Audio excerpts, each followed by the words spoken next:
Right, so it is day 38, I think. Yep, day 38 of my New Year's tree planting challenge. So let's get on with it. Right, so today's planting is a collection of plants which all have something about them that kind of amuses me. I think all of them are good plants too, so I'll cover that too briefly. But going in first today is a tree that I've been wanting to plant for a while. The last time I managed to germinate some seeds, the dogs ate the seedlings. So when I saw one for sale today, which is hopefully big enough and spiky enough the dogs can't eat it, I thought that would be a good opportunity to get one in. So this, if it's a wild type, should end up being the tallest tree we have on the property when it's full grown. It's sometimes called Javan cotton, which is very misleading because it is not naturally from Java. It's from South America and tropical Central West Africa. It's also called Kapok, which is what I grew up knowing it as, and I know it can survive with very little care and attention in this environment because even though it is a rainforest tree, it does thrive in the Mundawanga Botanical Garden, where under certain ownerships it has had no care and attention.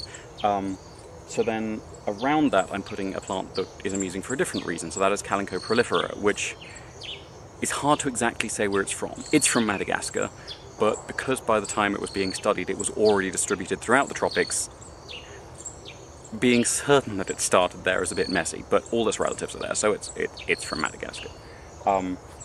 Around that, I'm then putting 3 corn plants, which is a very silly name because you will never get corn from these. This is Dracaena fragrans variant Sanjanea, I think, which has a stripy leaf similar to corn, but is definitely not corn. It's more closely related to asparagus. They will be going in to provide a nice little bit of shade and shelter to this rainforest tree, because most rainforest trees do not start in full sun. Most of them start in shade. Now these will probably get sunburned, but in the process the Kapok will not be getting sunburned. And then around those I'm putting a ring of 3 Aloe arborescens. Aloe arborescens means tree-like aloe, and it doesn't naturally get tree-sized or tree-shaped. Loads of aloes do, it doesn't. It's also called the krantz aloe, which is going to be a nice draw for pollinators when it flowers in winter.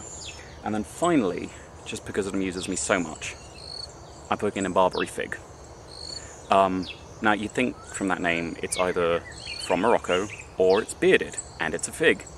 And it is none of those things. So Barbary fig is a Puntia ficus indica, and from that last one you'd think it was from India. It's not. It's a cactus from Mexico, but I thought something with the word bearded in was appropriate to go in yesterday, but I didn't put it in yesterday, so the person that is for will know why. And so, yeah, so that should be everything for today. Tune in tomorrow, and we will see if I can be less silly with names.